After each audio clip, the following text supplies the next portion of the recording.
자, 얘들아, 우리 아까 안 했던 부분을 볼게요. 몇 쪽이니? 아, 내가 또 패드 저기 갔다 왔네.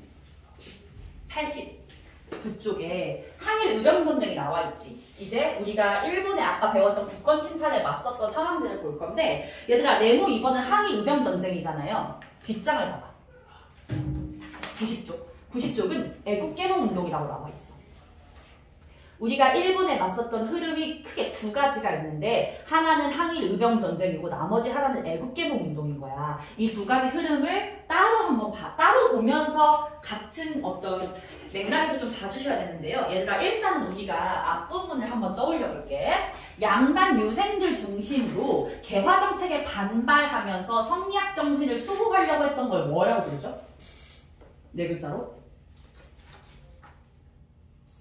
앞에서 성리학을 지키고 사악한 것을 배척한다. 위정 착사라고 하지. 양반들 중에서 알았습니다. 양반들 중에서 조금 이제 연식도 좀 있으시고 약간 보수적인 분들을 위정 착사라고 불러. 반대로 양반들 중에서도 이제 나이가 젊고 뭔가 사상이 좀 선진적인 사람들은 개화를 주장하는 개화파였죠. 얘들아, 위정척사파하고 개화파하고 둘이 사이가 좋았을까 안 좋았을까?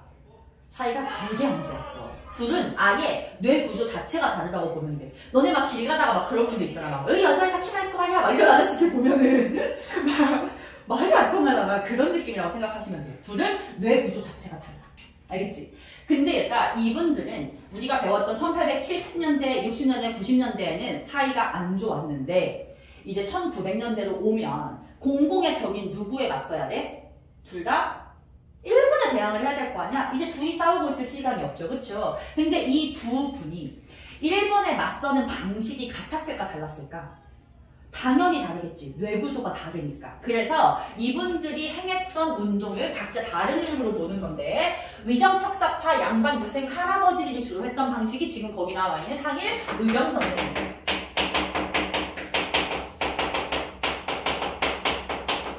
생각해보면 임진왜란 때도 의병활동 같은 거 하잖아요. 원래 양반들은 먼 국가에 뭔 일이 터지면 의병활동하거나 자결하거나 보통 둘 중 하나였어. 이게 의병활동을 하시는 거죠. 늘 하던 대로.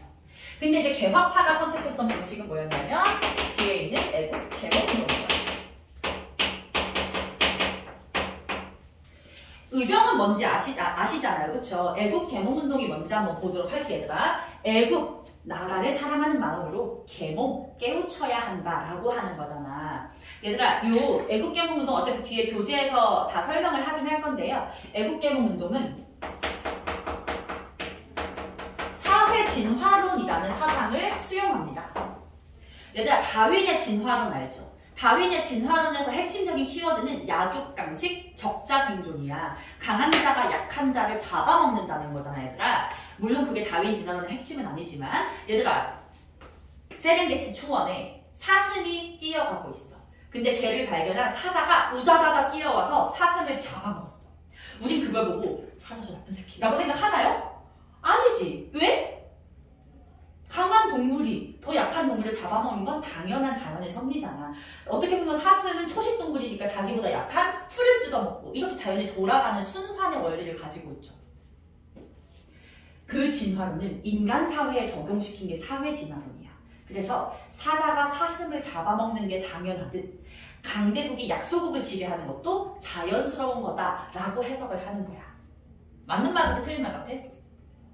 틀린 말이지. 우리가 짐승하고 똑같이 살 거면 이게 왜 인간이겠어, 그쵸? 인간이니까 참을 줄 알아야 되고 생각할 줄 알아야 되는 건데, 요거는 그러니까 그 강대국들, 식민지를 만든 미국이나 영국 같은 나라들이 자기네가 하는 짓을 자기네가 봐도 나쁘니까 합리화하려고 만들어낸 운동이야.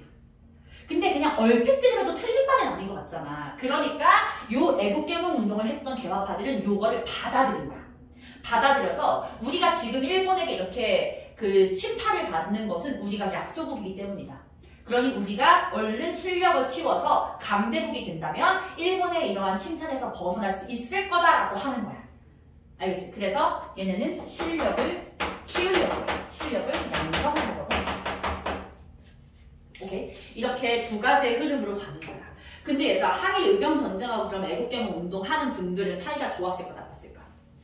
새가 나쁜 거야. 새가 나빠. 이분들이 볼 때 이분들은 이래요. 어차피 무기 딸리고 기술 딸리고 모든 게 일본보다 딸리는데 지금 싸워서 뭐하니? 애꿎은 목숨만 날리지 라고 생각하는 거야. 그럼 이분들이 볼 때 이분들은 실력 키우다가 나라 뺏긴다 이렇게 되는 거죠. 아예 생각 자체가 다르기 때문에 사이가 좋지 않다는 거를 염두에 두고서 수업을 들으셔야 돼요. 알겠죠? 이게 좀 아쉬운 거지. 왜냐면 일본에 대항해서 아예 똘똘 뭉쳐도 모자랄 판인데 둘로 나눠서 싸웠으니까 이게 좀 안타까운 상황인 거죠. 자, 의병전쟁부터 한번 보도록 할게요. 의병은 거기에 교재 보시면 나와 있지만 총 3가지의 흐름으로 나눠서 봅니다. 을미의병, 을사의병, 정미의병.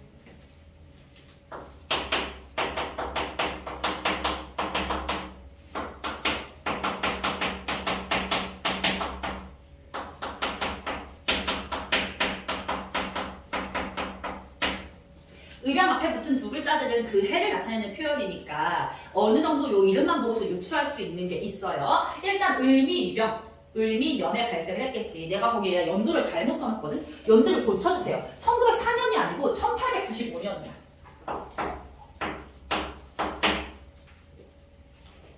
1895년. 을미년에 무슨 일이 있었죠?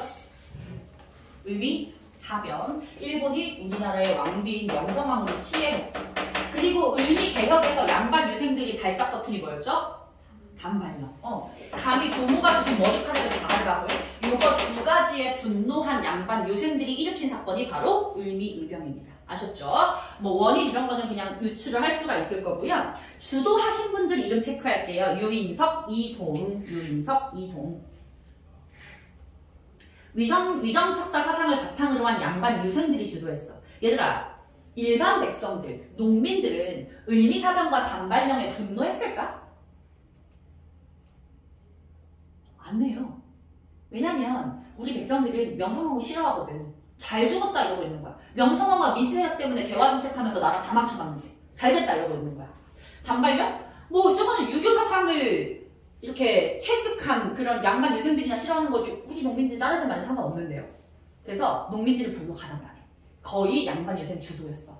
근데 일부 농민이 가담하는 사람들이 있어. 그게 누구냐면 뒤에 밑줄 동학농민군의 자녀 세력. 왜냐면 동학농민군의 자녀 세력은 이때가 동학농민군 끝난 지 얼마 안 된 시점이잖아.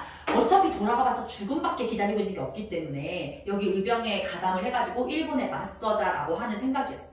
알겠지? 근데 얘들아, 이 을미의병은 되게 금방 해산하게 돼요. 일단 고종이 을미사변을 겪고 나서 두려움에 떨다가 러시아 공사관으로 도망가죠. 그 사건을 네 글자로 뭐라고 합니까?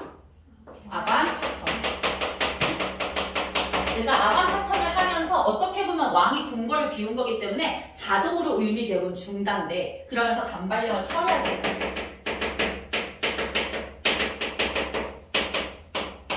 그리고 고종이 나라가 어지러우니 너희들은 각자 집으로 돌아가라 라고 해산 권고를 했어.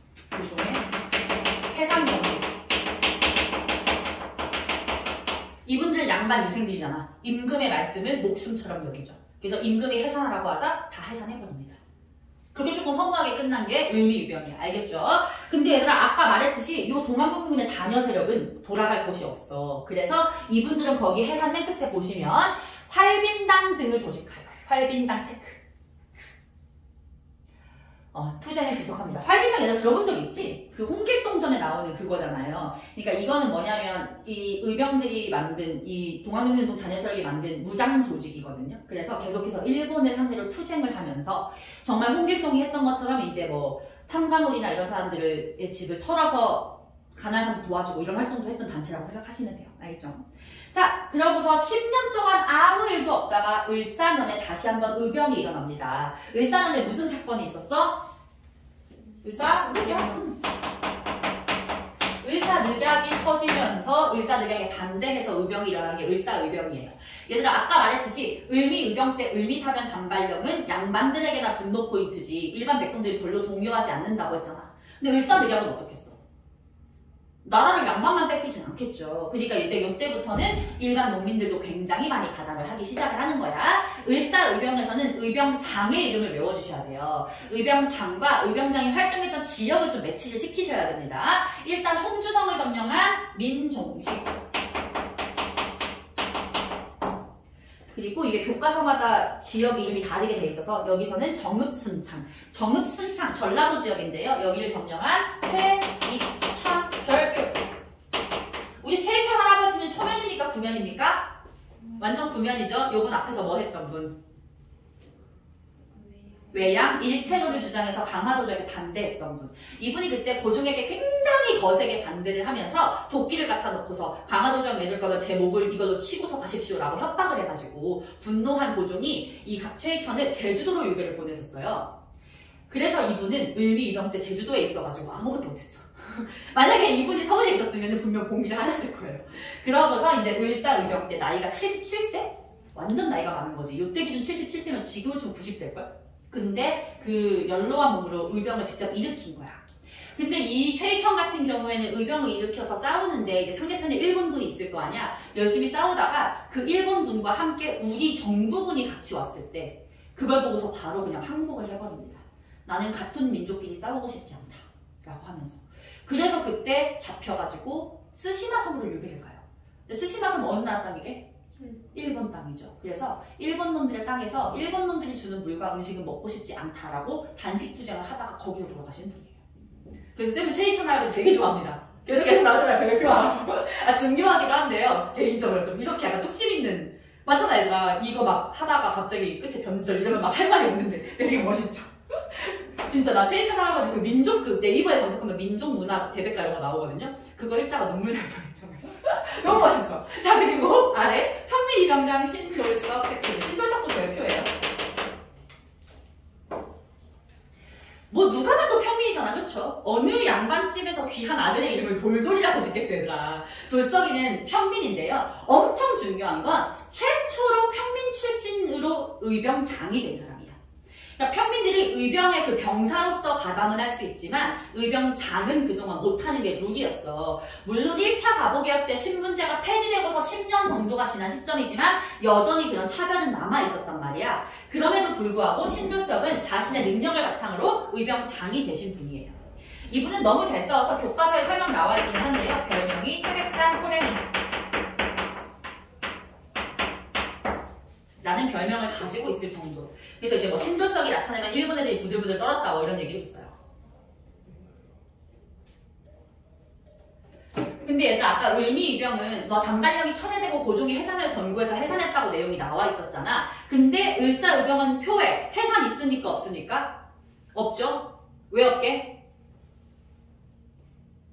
해산을 안 해서 없어요. 을사연회만 잠깐 하고 끝난 게 아니고 계속해서 정민연까지 이어지고 있었던 거야. 을사는 1905년이고 정민은 1907년인데요. 1905년, 6년 계속하고 있어. 그러다가 정미의병은 새롭게 시작된 의병이 아니라 뭔가 업그레이드가 됐기 때문에 정미의병이라고 따로 부른다고 생각하시면 돼요. 알겠죠? 우리 의병들의 의지가 그렇게 약하지 않아 얘들아. 그러면 정민연에 무슨 일이 있었냐. 아까 내가 1907년의 사건들을 순서로 필기하라고 했었잖아. 그때 1907년 정민연에 고종이 강제로 퇴위되죠. 고종 강제 퇴위. 그리고 이때 대한제국의 군대가 강제로 해산됩니다. 일단 우리 황제를 강제로 퇴위시킨 거 분노 포인트지. 거기다가 대한제국 군대가 해산됐잖아요. 얘들아 그럼 군인들 입장에서 보면 물론 일본들 나쁜 놈들인 거 많은데 개인적인 입장에서 보면 일본에 의해서 강제로 백수가 된 거야. 그러니까 더 분노하지 않겠어? 그래서 이분들은 백수가 된 김에 어떻게 하느냐? 의병에 가담하는 거야. 밑줄 칠게요. 특징. 해산 군인들이 가담하면서 조직력과 전투력이 강화됩니다. 얘들아 의병이 진짜 멋있는 분들이고 훌륭한 분들이고 맞는데 사실은 이 전까지 의병은 다 완전히 오합지졸이었어. 우리가 지금은 전쟁 영화나 드라마 같은 것도 많이 봤고 하니까 전쟁을 안 겪어봤어도 전쟁이 나면 어떻게 될지 느낌은 좀 오잖아. 그쵸? 근데 이분들은 아예 그걸 모르죠. 전쟁을 겪어본 적이 없고 심지어 양반 유생 이런 분들은 전쟁에 나가본 적이 없으니까 아무것도 몰라. 그래서 사실은 의병은 이런 거였어요. 아침에 일어나서 집에서 밥을 먹어. 가족들하고. 그 다음에 나가서 와 하고 싸워. 그 다음 저녁에 돌아와서 집에서 밥을 먹어. 이런 식이었어. 그러니까 어떻게 보면 일본하고 맞서서 싸워서 이기기가 쉽지? 가는 거죠. 근데 이제 해상 군인들이 보더니 아그들아 그렇게 하면 안 된다 하고 불러가지고 다 알려주는 거야. 얘들아 전략이라는 건 이렇게 짜는 거고 있지. 너네 앞으로 너네는 이 부대는 뭐 이걸 담당하고 너네는 뭘 하고 이거 다 정해주는 거죠. 엄청나게 큰 변화였겠지. 그래서 정미의병이라고 새롭게 부르는 거야. 알겠죠? 그리고 두 번째 줄 보시면 양반, 유생, 전직 반료, 농민, 상인, 포수 등 대부분의 계층이 다 이제 의병에 가담을 하기 시작해요. 그러니까 아까 말한 것처럼 을미 의병은 평민들 가담 별로 안 해. 을사 때부터 평민들 가담하기 시작하다가 정미 때는 정말 각계각층이 다 참여했다. 이렇게 특징 가져가시면 됩니다.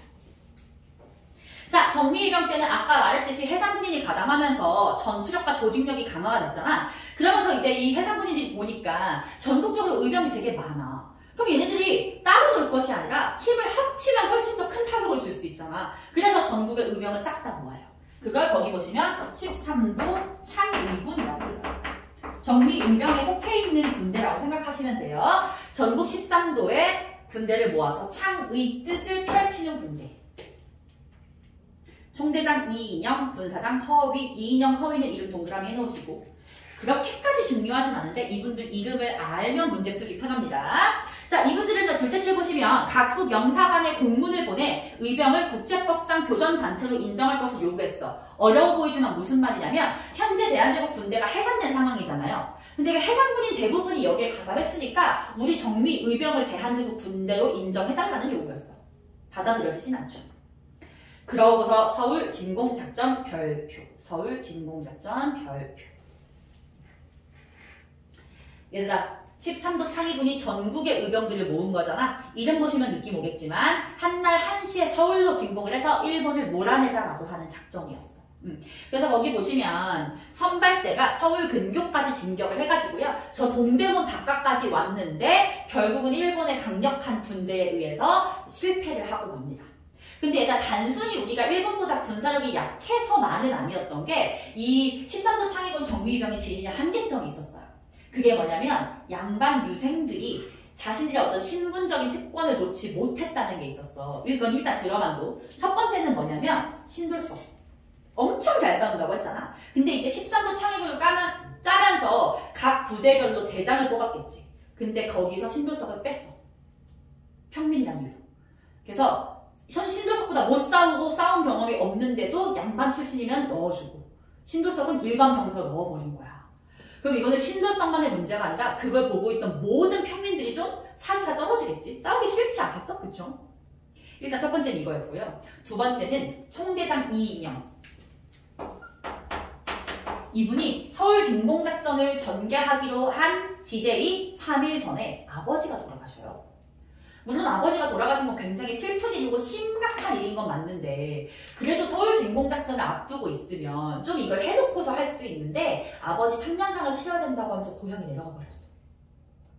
그러니까 총대장이 사라져버린 상태에서 작전을 하려고 하니까 다들 약간 질 것 같고 뭔가 그치? 그러면서 더 열심히 안 싸우는 그런 상황들이 있었겠죠. 그래서 전체적으로 양반 유생들의 이러한 물 흐리는 이런 상황들 때문에 또 사기가 많이 떨어진 상태였다라는 것도 알아는 두셔야 돼요.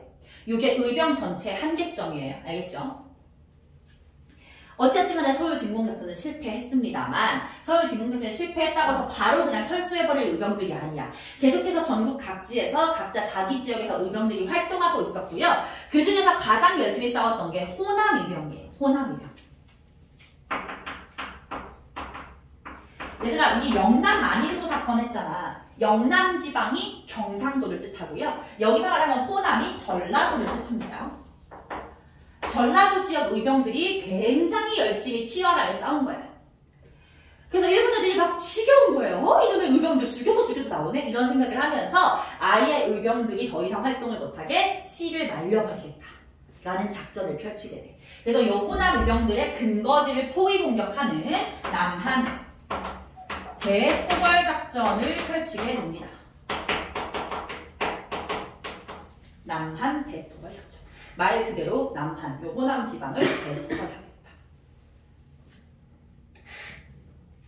수천 명의 사람이 죽게 되고요. 의병들만 죽인 게 아니라 민간인들도 죽였어. 너네 호남 의병 보았지? 이러면서.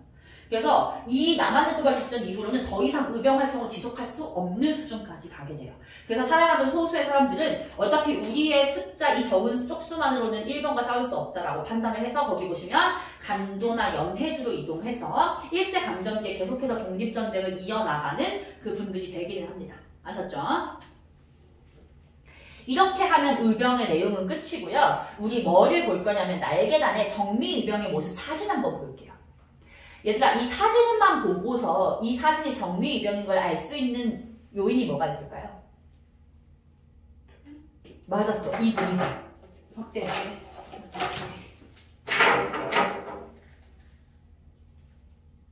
해상 군인이야.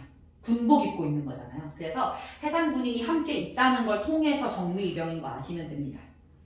그 다음 아래 자료 3번 항일이병운동 전체 별표 3개 하시고요. 이거 교과서에 있는 사료인데 시험에 아마 무조건 나올 겁니다. 자, 을미의병 사료 채원이가 한번 읽어보자. 우리 팔도에. 우리 팔도의 인포들은 차마 망해간 나라를 내버려 두려 하는가. 국무의 원수를 생각하며 이미 이를 갈았는데 참혹함이 더욱 심해져 임금께서 머리를 깎이시고 은가를 찢기는 지경에 이르는 데다가 우리 부모로부터 받은 몸을 금수를 만드니 이 무슨 일인가? 우리 부모로부터 받은 머리카락을 깎았으니 이 무슨 병행인가? 이 사료에서 얘가 을미의병인 거 알 수 있는 근거는 뭐가 있을까요? 머리를 깎았다. 그렇죠? 마지막 문장. 우리 부모로부터 받은 머리카락을 깎았으니 이 무슨 변괴인가? 단발령이 지금 문제가 되고 있다는 상황이죠.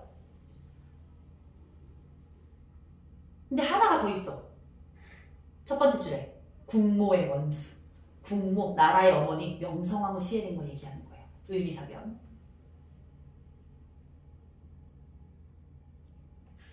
자, 을사의병은 현서가 읽어봅시다. 지난 10월에 소행을 실로 몽고에 없었던 일이다. 하룻밤 사이에 종 조각에 강제로 도장을 찍게 하여 500년 종서가 마침내 망하고 말았으니 우리나라를 통째로 원수에게 준 역적 이지용은 실로 우리나라 왕대의 원수요 제 임금을 죽이고 남의 임금을 범한 이토희로 불리는 마땅히 천하의 여러 나라가 함께 토벌해야 할 것이다. 일단 첫 번째 줄에 지난 10월에 소행 밑줄 치시고요. 우리 아까 앞에서 을사늑약이 1905년 11월에 체결됐었거든요. 음력으로 10월이에요. 그래서 이게 을사늑약 체결을 의미합니다. 이거는 여러 번 읽어보지 않으면 유추하기 어려운 키워드겠지. 옆에 하룻밤 사이에 종잇조각에 강제로 도장을 찍게 하여 요것도 을사늑약 얘기하는 거예요. 강제로 도장을 찍게 했다. 그러면서 얘들아, 이 을사늑약으로 500년 종사가 망했다고 하고 있잖아. 아까 말한 것처럼 을사늑약이 단순히 외교권만 뺏긴 상황이 아니라 우리 국권을 거의 침탈당했다고 당시 사람들이 인식하고 있었음을 보여주는 거죠. 그 다음 아래 정미의병은 그렇게 어려운 사례는 아니어가지고요. 첫 번째 줄 밑줄 칠게요. 황제의 자리를 빼앗아. 고종 강제퇴위 얘기하는 거죠. 고종 강제퇴위.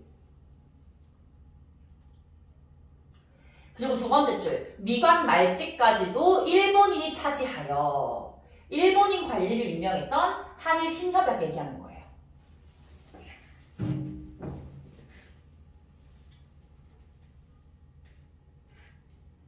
그러고서 90쪽으로 넘어가도록 할게요. 90쪽. 자, 애국개몽운동을 보도록 합시다. 얘들아, 애국개몽운동은 아까도 말했듯이 이 개화 지식인들이 주도를 한 것이었고요. 바로 이번에 특징을 보시면 실력 양성에 내모를 하시고요. 실력 양성. 이분들은 실력 양성을 추구했는데 여기서 말하는 실력 양성은 뭐냐? 교육에서의 실력 양성과 산업에서의 실력 양성을 얘기합니다. 교육과 산업. 교육을 해서 앞으로 우리나라의 독립운동을 이끌어갈 나갈 수 있는 지도자를 배출을 해야 되고 산업을 진흥시켜서 돈을 많이 벌어야 국가의 지위가 올라가니까 그런 거겠죠. 그러면서 2번을 보시면 애국개몽운동은 그 단체들이 나오게 됩니다. 단체가 총 4개가 있어요. 자, 하나씩 보시면 보안회, 헌정연구회, 대한자강회, 신민회 이렇게 4개가 있죠. 일단은 그거를 순서대로 외우셔야 돼요. 왜냐면 거기 연도도 나와 있지만 그 써져 있는 순서가 바로 단체가 설립된 순서이기 때문에 그래. 보안회, 스터블. 일단 보안회는 그냥 쉬워. 밑줄 칠게요. 일본이 황무지 개발권을 요구합니다.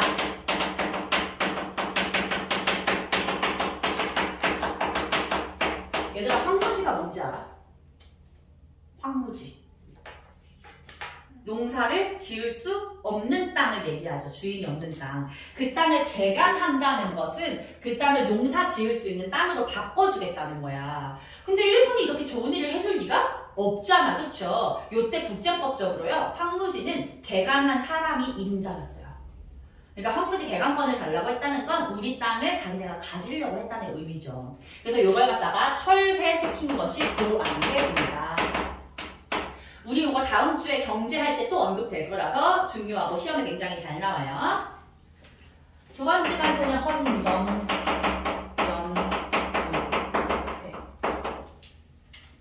얘들아 거기 보시면 헌정연구에는 독립협회를 계승했다라고 나와있지. 얘들아 독립협회가 추구했던 정치체제가 뭔지 기억나십니까? 독립협회는 입헌 군주제를 추구했거든요. 그래서 헌정연구에도 입헌 군주제를 추구했다는 것만 아시면 돼요. 그래서 헌정연구할 때 헌정이라는 단어 자체가 입헌 정치를 줄임말이라고 보시면 돼요.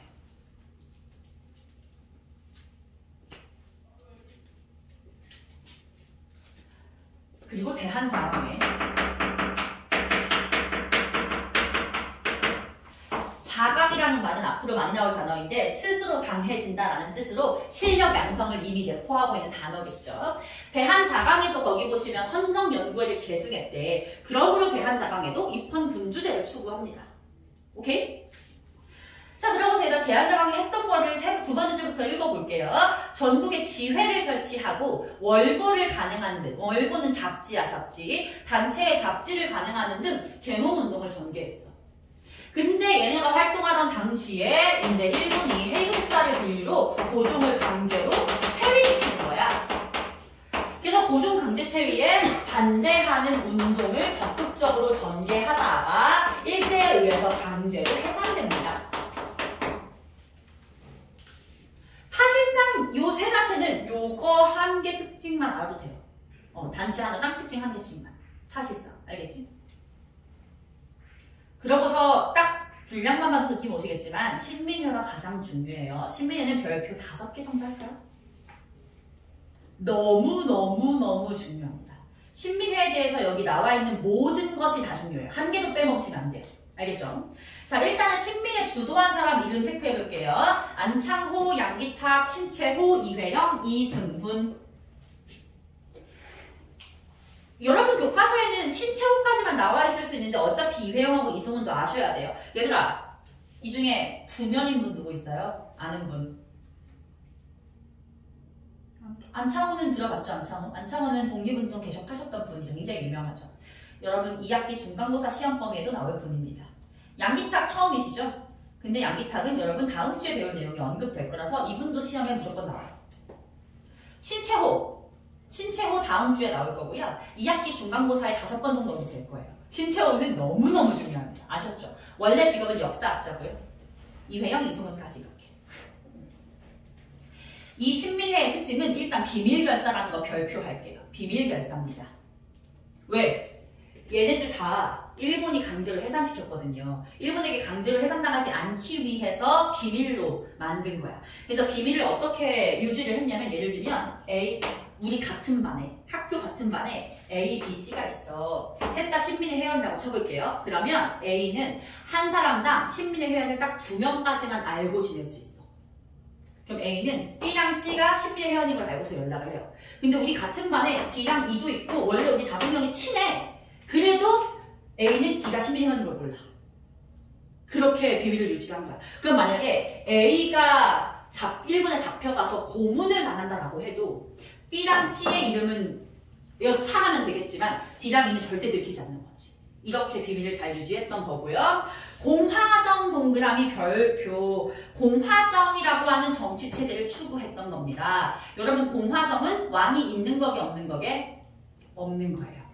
우리나라가 현재 공화국이에요. Republic of Korea잖아요, 얘들아. 이게 공화국이란 뜻이야. 왕이 없고 국가의 대표를 선출하는 거죠.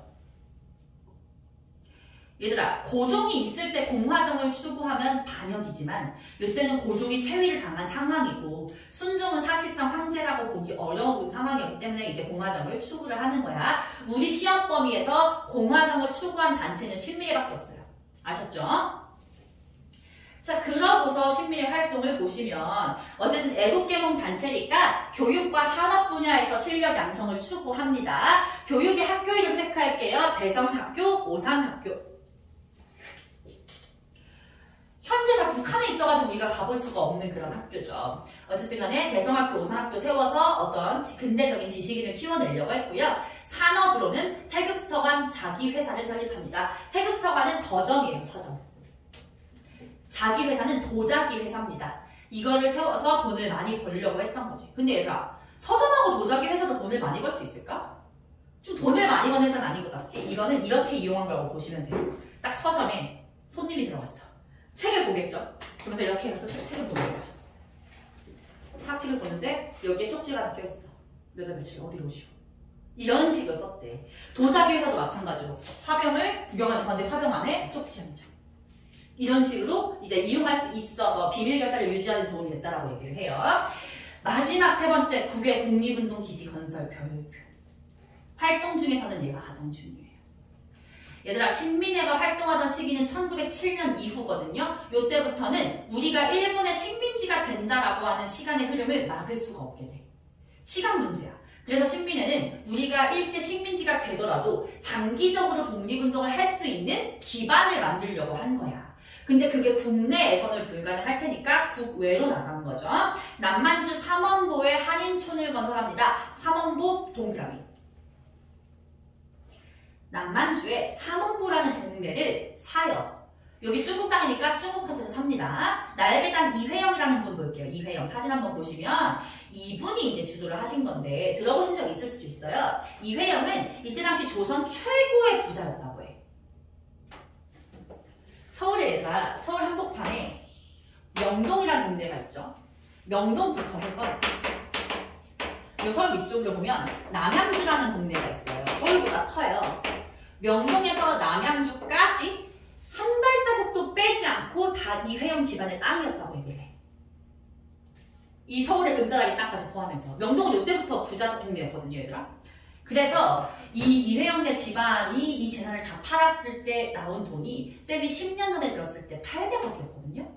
근데 10년 전하고 지금하고 물가가 다르잖아. 물가 계산하면 1.5배 정도 올랐다 쳐도 1200, 1300억 정도. 그 돈으로 남만주 삼원보라는 동네를 산 거야. 사서 요 마을은 코리안 타운인데 어떤 코리안이 사냐면 독립운동가가 사는 마을이 되는 거야. 그럼 이 마을에 사는 사람이나 이사 온 사람들은 말하지 않아도 독립운동하는 사람인 거야. 무슨 말인지 알겠지? 근데 얘들아, 독립운동가가 정말 나는 능력도 좋고 목숨을 바칠 준비가 되어 있는데 예를 들면 가족이 너무 가난해서 나 없으면 우리 가족이 굶어 죽어서 독립운동을 못할 수도 있잖아요. 이때 조선이 가난하니까.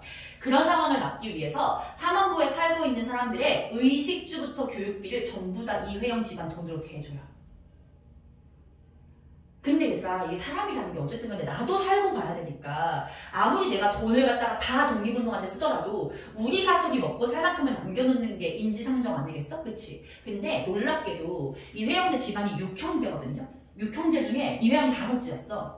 위에 첫째, 둘째, 셋째 형이 전부 다 길거리에서 굶어 죽은 채로 발견돼. 무슨 상황인지 알겠어? 독립운동한테 돈 다 쓰고 정작 본인은 굶어 죽은 거야. 그만큼 위대한 분이라는 거야, 얘들아. 그러고서 이회영하고 이회영 위에 넷째 형은 독립운동 하다가 돌아가시고요. 고문당해서. 이회영 밑에 6째 이시영이라는 분만 임시정부에서 활동을 하시다가 유일하게 해방을 맞이하시거든요. 근데 이시영은 우리나라가 초대 대통령 누군지 아십니까? 누구죠? 이승만. 일대 초대 부통령이었어. 그래서 너네 2학기 기말고사 때 배울 거야. 그런 분들이야. 그러니까 우리가 이런 거 기억을 해야 돼. 명동 성당 앞에 가면 이회영 집안 터 같은 것도 남아있고 그래요. 근데 어쨌든 간에 정말 이 마을 자체를 독립운동 기지로 만들고서 거기다가 밑줄 신흥 강습소라는 학교를 세워요. 신흥 강습소는 후에 이름을 신흥 무관학교로 만듭니다. 이름에서 느낌이 오시겠지만 이제 전쟁에 투입될 군인을 양성하는 학교였죠. 그래서 장기적인 무장투쟁을 준비한다. 너네가 2학기 중간고사 때 일제강점기를 배울 텐데 일제강점기에 활동했던 독립운동가의 한 70%, 80%는 다 여기 출신이라고 보시면 돼요. 그만큼 위대한 거야. 얘네가 없었으면 신민회가 없었고 삼원고가 없었고 신흥무관학교가 없었으면 우리나라 독립운동의 역사는 완전히 바뀌었을 거라고 봐요. 그래서 신민회가 역사적인 의미가 굉장히 큰 거야. 알겠지? 근데 얘들아 여기서 하나 더. 신흥무관학교에서 장기적인 무장투쟁을 준비하면서 군인을 양성한다고 했잖아. 근데 이렇게 무장투쟁을 준비하고 군인을 양성하는 것은 여기에 가깝니 여기에 가깝니? 현상만 보면 의병에 가까운 활동이잖아. 근데 신민회는 애국개몽단체라는 거죠. 요게 신민회의 또 다른 위대한 점인데요. 아까 말했듯이 애국개몽운동하고 항일의병전쟁은 사이가 안 좋아. 그래서 우리가 배웠던 요 애국개몽 단체들, 대부분의 애국개몽하는 사람들은 전부 다 의병활동을 비판했어. 아래 사료에서도 볼 건데요. 너네 하는 거 다 쓸데없으니까 그냥 돌아가서 니네 할 일이나 잘해. 이런 식으로 얘기를 했단 말이야. 근데 유일하게 신민회만 의병활동에 대해서 우호적이었어요. 그러면서 이렇게 얘기를 해요. 여기 우리 아까 이승훈이랑 분 봤잖아요. 이승훈은 이렇게 얘기했어요. 나라를 위해서 전쟁하는 사람도 있어야지. 나는 이게 조금 더 중요하다고 생각하긴 하지만 의병전쟁도 충분히 중요한 활동이야 라고 대놓고 얘기를 하셨어.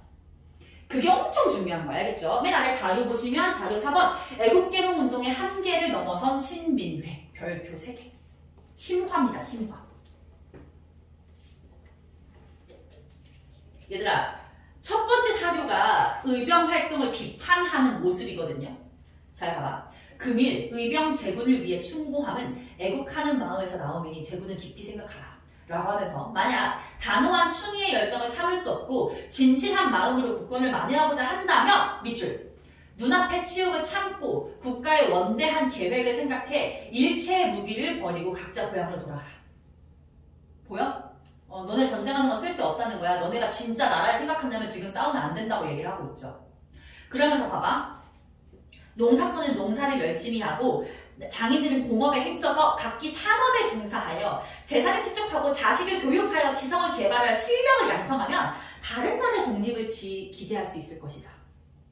무슨 말인지 알겠지? 지금 당장 싸워봤자 의미 없다라고 얘기를 하고 있어. 얘들아 목숨 바쳐서 의병활동하고 있는데 이런 얘기하면 얼마나 사기가 뚝 떨어지겠어. 그치? 그런데 아래 신민회 한번 볼게요. 신민회 회원 중에서 양기탁이라는 분이 이제 일본에 잡혔을 때 그 판결문인데요. 신민회는 서간도의 단체 이주를 기도하여 서간도가 남만주 삼원고 얘기하는 거예요. 그러면서 조선 본토로부터 상당한 재력이 있는 다수 인민을 이주시켜 토지를 매입하고 이회영 얘기하는 거죠. 촌락을 세워 새로운 영토로 삼고 삼원고 다수의 교육받은 청년을 모집하여 그곳에 보내어 민단을 조직하고 학교 및 교회를 세우고 더 나아가 무관학교를 설립하고 이 무관학교가 여기서 신흥강습소. 그러면서 밑줄 문무경비교육을 실시하여 기회를 타서 독립전쟁을 일으키고자 하였다. 독립전쟁, 의병전쟁의 중요성도 잘 알고 있었던 신민회의 모습을 보여주는 거지. 되게 중요해. 알겠죠? 그리고서 다시 올라가서 신민회 보시면 해산되는 모습을 볼 텐데요. 일제가 날조한 105인 사건으로 해산되는데 해산된 해가 1911년이야. 우리 몇 년에 일제 식민지가 된다고 했죠? 10년. 그러니까 이건 이미 식민지가 되고 나서인 거야.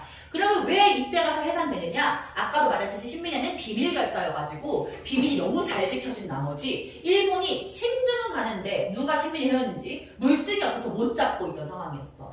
결국에는 잡아내기 위해서 사건을 하나 날조한다는 거죠. 그게 105인 사건이에요. 아까 우리 얘들아 안중근 의사 배웠잖아. 이토 히로부미를 죽인. 그때 안중근 의사의 사촌 동생이었던 안명근이라는 분이 나의 사촌 안중근처럼 나도 나라를 위해서 뭔가 해야겠다라고 판단을 해서 이토 히로부미가 죽고 나서 2대 통감으로 왔던 데라우치를 죽이려고 했어요. 그래서 데라우치 암살 계획을 짜고 있었는데 당연히 안중근 가족이니까 제일 먼저 감시를 당했었겠지. 그래서 일찍 발각이 돼. 근데 이때 안명근은 자기랑 소수의 친구들하고 준비를 했던 건데 일본이 갑자기 야 너 도와줬던 놈들 내가 명단 다 갖고 있어 이러면서 105명을 잡아들인 거야. 105명은 실제로는 대부분이 안명근하고 만난 적도 없는 사람들이었어. 그런데 걔네가 전부 다 신민회 회원이었던 거야. 그래서 이거는 신민회를 잡아들이기 위해서 하나 사건에 그냥 사람들이 엮어가지고 가짜로 처벌했던 상황이라고 보시면 되고요. 주요 인물이 105명이나 체포됐기 때문에 그 이후로 신민회는 활동을 못하고 해산됩니다. 오케이? 요거까지 중요해. 자, 알겠지? 특히 신민회가 105인 사건으로 해산된 게 1911년이라는 거, 일제 국권 침탈 이후라는 것도 아셔야 돼요. 특히 진명여고는 영표로 시험 어렵게 되니까 반드시 체크를 해야 돼. 알겠지? 그 다음 얘가 3번에 있는 표 내용은 그냥 가볍게만 읽어볼게요. 기타 교육과 언론활동이야. 뭐 지역의 학회, 서북학회, 기호흥학회 같은 학회를 들어서 학문활동을 했고요. 사립학교를 설립했고 월보, 강연회 같이 개몽활동을 전개를 했어. 그랬더니 일본이 이걸 못하게 하려고 학회랑 사립학교령을 제정해서 탄압했다. 오케이? 그리고 언론활동으로는 뭐 황성신문이나 대한매일신보 같은 신문지가 발간이 됐는데 이것도 신문지 법을 제정해 탄압했다. 그러니까 일본이 이렇게까지 탄압을 하려고 했다는 건 이분들도 충분히 일본에 대해서 좀 어쨌든 좀 적대적인 상황이었고 일본도 이들의 활동이 위협적이라고 판단을 했다는 거야. 그래서 너네가 약간 이런 사회진화론이라든가 의병을 비판했던 모습들 때문에 이분들의 활동이 뭔가 좀 고깝게 다가올 수도 있거든요. 근데 아니야. 그냥 생각이 달랐던 것일 뿐이지 이분들도 충분히 일본의 위협적인 상황이었다는 것도 같이 알아두시면 되겠습니다. 오케이? 그러면 오늘 진도는 여기서 끝이에요. 오늘 진도 여기서 끝이고 숙제 안내 해줄게.